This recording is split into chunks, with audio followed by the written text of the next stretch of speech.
In Cape Girardeau, a blue alert issued as police are looking for a man accused of making threats to law enforcement. The Highway Patrol put out the alert for 43-year-old Joshua Festi.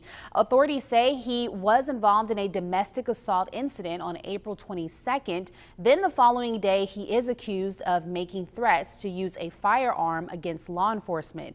He was last seen on Sprague Street Wednesday afternoon. If you have any information, call police.